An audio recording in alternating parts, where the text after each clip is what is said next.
Hello મિત્રો, નમસ્કાર। વાવ વિધાનસભા સીટ પર પેટા ચૂંટણી આવી રહી છે અને એ પેટા ચૂંટણી પહેલાં ભારતીય જનતા પાર્ટીમાં ઉમેદવારોનો રાફડો ફાટ્યો છે। 30થી 40 કે 50 ઉમેદવારોએ ટિકિટની માંગણી કરી છે કે ઈચ્છા વ્યક્ત કરી છે કે અમારે વાવ બેઠક પર લડવું છે અને અમુક તો ઉમેદવારોએ એવું પણ કહી દીધું કે વાવ બેઠક પર લાયક ઉમેદવાર નહીં હોય તો અમે અપક્ષમાં પણ ઉમેદવારી કરીશું। તો આજના વિડીયોમાં આપણે ક્યાં 30થી 40 એવા મૂર્તિયાઓ છે જેને ટિકિટ છે એ માંગી છે, જ્યારે કોંગ્રેસમાંથી પણ પહેલેથી લઈને અત્યાર સુધી 3 થી 4 નામો છે એ ચર્ચામાં છે। તો વાવ વિધાનસભા સીટની પેટા ચૂંટણી પહેલાં રાજકારણ ગરમાયું છે। ભારતીય જનતા પાર્ટીમાં ટિકિટોની માંગણીમાં છે એ રાફડો ફાટ્યો છે, જેમાં દરેક સમાજના ઉમેદવારો છે। તો કયા સમાજમાંથી કયા ઉમેદવારોએ છે ટિકિટની માંગણી કરી છે તેની વિગતે ચર્ચા કરવી છે। તો અમારી ચેનલમાં ભારતમાં અને ગુજરાતમાં જે બી ઘટનાઓ ઘટતી હોય છે તેને સરળ ભાષામાં સમજાવતો હોઈએ છીએ। આવા નવા વિડીયો જોવા માટે અમારી ચેનલને તમે સબસ્ક્રાઇબ કરી શકો છો। હા, અમારા વિડીયોમાંથી તમને જરા પણ કંઈક નવી માહિતી મળે તો અમારી ચેનલને તમે સબસ્ક્રાઇબ કરી શકો છો। તમારું એક સબસ્ક્રાઇબ કરવું અમારા માટે ખૂબ જ મહત્વનું છે, તમારા માટે બિલકુલ ફ્રી છે। તમારી એક લાઇક કરવી કે સરસ મજાની કમેન્ટ કરવી કે અમારી ચેનલને સબસ્ક્રાઇબ કરવી, જેનાથી અમને આવા નવા વિડીયો બનાવવા માટે પ્રોત્સાહન મળતું હોય છે। તો ચેનલ સાથે જોડાઈને અમને મદદ કરી શકો છો।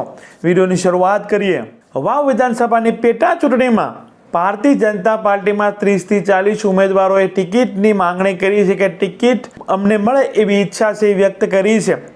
તેમાં દરેક સમાજમાંથી ઉમેદવારો આવે છે, જેમાં એક ટીવી ઇન્ટરવ્યૂમાં ચૌધરી સમાજના યુવા નેતા રજનીશ પટેલે છે એ ન્યૂઝ મીડિયામાં જે બી નામો છે, જે બી લોકોએ ટિકિટની માંગણી કરી છે વાવ બેઠક પરના પ્રભારી પાસે એ દરેક ઉમેદવારોના નામ એને લીધા છે। તો એ દરેક ઉમેદવારોના નામ તમને જણાવી દઈએ, તમે છે એ નક્કી કરી શકશો। જે વાવ બેઠક કે બનાસકાંઠા વિસ્તારના જે બી લોકો આપણા વિડીયો જોઈ રહ્યા છે એ લોકો છે, આ નામ જે હું બોલું છું, જે નામની ચર્ચા થઈ રહી છે, જેને ટિકિટની માંગણી કરી છે, શું હકીકતમાં એ લોકોએ ટિકિટની માંગણી કરી છે કે એ લોકો છે ઉમેદવાર બની શકે છે? તો એમાં જાગીરદાર સમાજમાંથી ગજેન્દ્રસિંહ રાણા, જે વાવ સ્ટેટના, જેને આપણે અગાઉ ચર્ચા કરી છે, તેને ટિકિટ માંગી છે। બાદમાં છે ગુમાનસિંહ, જે બનાસકાંઠાના પૂર્વ પ્રમુખ રહી ચૂક્યા છે। આ બંનેએ પણ ભારતીય જનતા પાર્ટી પાસે ટિકિટની છે ઈચ્છા વ્યક્ત કરી છે। બાદમાં ચારણ સમાજ પણ કંઈ પાછળ નથી, ઉમેશ દાને છે એ ટિકિટની માંગણી કરી છે। બાદમાં અમીરામભાઈએ પણ ટિકિટની માંગણી કરી છે। આગળ ભગવાનભાઈ વ્યાસે પણ ભારતીય જનતા પાર્ટી પાસે છે ટિકિટની ઈચ્છા વ્યક્ત કરી છે। સાથે પ્રકાશભાઈ વ્યાસ, નરસિંહભાઈ ભાટા, આ દરેક લોકોએ પણ ટિકિટની ઈચ્છા રાખી છે કે અમને ટિકિટ આપવામાં આવે તો અમે ભારતીય જનતા પાર્ટીને વાવ બેઠક પર છે એ જીતાડીશું। તેમાં રાજપૂત સમાજ પણ કંઈ પાછળ નથી, તો રાજપૂત સમાજમાંથી પણ ટિકિટ છે માંગવામાં આવી છે, જેમાં ધનજીભાઈ છે, રામસંગભાઈએ પણ ટિકિટ માંગી છે અને ભરતસિંહ સોઢા, જે યુવા નેતા છે, તેને પણ ટિકિટની માંગણી છે એ કરી છે। મેઘવાલ સમાજમાંથી પણ ટિકિટની માંગણી કરવામાં આવી છે, જેમાં અરુણભાઈ આચાર્ય, રમેશભાઈ જાગેસરા અને બાદમાં રબારી દેસાઈ સમાજ, જેના 25થી 30 હજાર મતો છે। રાજપૂત સમાજના પણ એટલા મતો છે। આ મતો નિર્ણાયક છે રબારી અને રાજપૂત સમાજના। તો રબારી સમાજમાંથી સરતાનભાઈ રબારી હોય કે નાગજીભાઈ રબારી હોય, એ બંનેએ પણ રબારી સમાજમાંથી ટિકિટની માંગણી છે એ કરી છે। બાદમાં ઠાકોર સમાજના ઘણા બધા ઉમેદવારો છે, જેમાં ગઈ ચૂંટણીમાં છે એ હારી ચૂકેલા ગેનીબેન ઠાકોર જીત્યા એવા સ્વરૂપજી ઠાકોર એ ફરીથી છે ટિકિટ મને મળે એવી ઈચ્છા વ્યક્ત કરી છે। બાદમાં પીરાજી છે, ગગાજી છે, ખેમાજી છે, અમથુજી છે અને કરશનજી છે, અને સાથે ઠાકોર સમાજમાંથી એક મહિલા ઉમેદવારોએ પણ ટિકિટ માંગી છે, જે તારાબેન ઠાકોર છે। જો કોઈ ઠાકોર સમાજની મહિલાને ઉતારવામાં આવે તો સામે ગેનીબેન ઠાકોર તો નથી લડવાના, ગેનીબેન ઠાકોર બીજાના માટે મત માંગવાના છે। તો તારાબેન છે ભારતીય જનતા પાર્ટીમાંથી છે એ ટિકિટ મળે છે। તો ભારતીય જનતા પાર્ટીમાં એક ગેનીબેન ઠાકોર જેવા ઉમેદવાર ભારતીય જનતા પાર્ટીને મળી શકે છે। બાદમાં અમૃતભાઈ માળી છે, બાદમાં ચૌધરી સમાજમાંથી રજનીશભાઈ પટેલ છે, એટલે કે જે ભેમાભાઈ ચૌધરી છે કે ભેમાભાઈ પટેલ છે તેના પરિવારમાંથી આ રજનીશભાઈ આવે છે અને તેને જ આ નામ છે એ ન્યૂઝ મીડિયાની સામે લીધા છે, જે માત્ર 26 વર્ષની ઉંમરે ભાભર તાલુકા પંચાયતના પ્રમુખ છે રહી ચૂક્યા છે. અને એને એવો પણ દાવો કર્યો છે કે જો અમને વાવ બેઠકના લાયક કોઈ ઉમેદવાર લાગશે નહીં ભારતીય જનતા પાર્ટીમાંથી તો અપક્ષ ઉમેદવારી પણ કરી શકે છે. આ ઇન્ટરવ્યૂ પહેલાં રજનીશભાઈ પટેલના નામની છે એ અફવાઓ ઉડી રહી હતી કે જો ભારતીય જનતા પાર્ટી મને ટિકિટ નહીં આપે તો હું અપક્ષમાં દાવેદારી કરીશ. તો એ વાતનું ખંડન કરે છે, એવી મેં કોઈ વાત કરી નથી. હા, મારા ચાહક મિત્રોએ આવી કોઈ સોશિયલ મીડિયામાં પોસ્ટ કરી હોઈ શકે, પરંતુ હા એટલું અમે કહી શકીએ કે વાવ બેઠક પર કોઈ લાયક ઉમેદવાર છે, એને ટિકિટ મળવી જોઈએ. જો કોઈ લાયક ઉમેદવાર લડે છે તો અમે સાથે મળી અને ભારતીય જનતા પાર્ટીના નિશાન પર તેને છે એ જીતાડીશું. તો અગાઉ તો ભારતીય જનતા પાર્ટીમાંથી 3 થી 4 નામ છે એ સરસામાં હતા. સ્વરૂપજી ઠાકોર હોય કે પછી રજનીશભાઈ પટેલ હોય, જે ભેમાભાઈ પટેલ છે તેના પરિવારમાંથી આવે છે, યુવા નેતા છે. બાદમાં વાવ સ્ટેટના ગજેન્દ્રસિંહ રાણાનું પણ નામ ખૂબ આગળ ચાલી રહ્યું છે એવું માનવામાં આવે છે. તો 2 થી 4 નામની સરસા હતી, પરંતુ હાલ તો રાફડો ફાટી ગયો છે.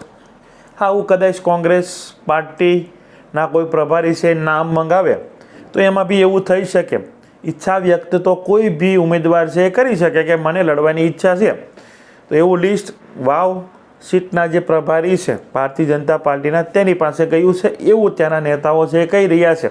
એ લિસ્ટમાં છે મોટા માટી છે એ આ નામ છે. અને કોંગ્રેસ પાર્ટીમાં હજી એવી કોઈ પ્રોસેસ ચાલુ ન થઈ હોય, એટલે જે બી નામ પહેલેથી ચાલુ હતા અને અત્યાર સુધી એ જ નામ ચાલી રહ્યા છે.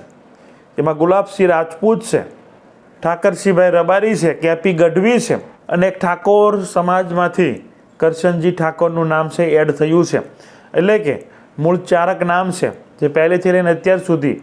અને એવું કહેવામાં આવે છે કોંગ્રેસે હજુ એવી કોઈ અંદરખાને તૈયારી ચાલુ હોઈ શકે, પરંતુ ઉમેદવારોના નામ કે એ સીટ પર પ્રભારી છે એની નિમણૂક કે એ પ્રભારીએ કોઈ ઉમેદવારો જે બી એ વિસ્તારના કાર્યકર્તાઓ છે કે ભાઈ કોને કોને લડવાની ઈચ્છા છે એવા નામ કદાચ ન મંગાવ્યા હોય, એટલે અત્યાર સુધી જે બી નામ સરસામાં છે એ પહેલેથી છે અને અત્યાર સુધી એ જ ચાલી રહ્યા છે.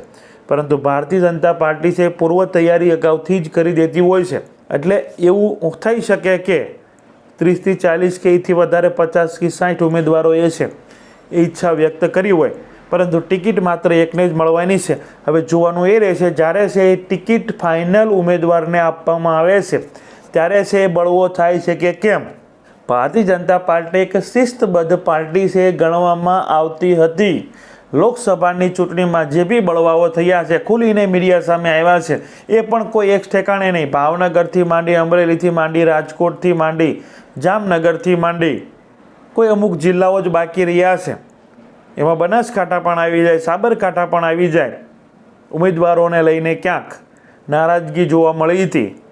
તો હવે આ પાર્ટી શું શિસ્તબદ્ધ રહી શકે કેમ, જોવાનું રહેશે. આ જે બી ઉમેદવારોના નામ તમને જણાવ્યા છે, જે ત્યાંના સ્થાનિક લોકો છે જેને રાજકીય રસ ધરાવે છે, એ લોકો આ નામ જે આપણે જણાવ્યા છે એમાંથી કયા નામ આગળ ચાલી રહ્યા છે અને શું હકીકતમાં આ દરેક લોકોએ ઈચ્છા વ્યક્ત કરી છે કે કેમ, એ વાવ સીટ પર અને બનાસકાંઠાના જે બી આપણા વિડીયો જોઈ રહ્યા છે એ લોકો સરસ મજાની કમેન્ટ કરી ત્યાં હાલ હકીકતમાં કોનું નામ આગળ ચાલી રહ્યું છે. ઘણા લોકો એવું પણ જણાવી રહ્યા છે કે બધા નામને પડતા મૂકી ગુલાબસિંહ રાજપૂત અને સ્વરૂપજી ઠાકોર જ આમને સામને આવશે. તો ઘણા બધા એવું પણ કહી રહ્યા છે ઠાકોર વર્સિસ ઠાકોર આવશે. તો ઘણા બધા એવું પણ કહી રહ્યા છે રાજપૂત વર્સિસ રાજપૂત આવશે.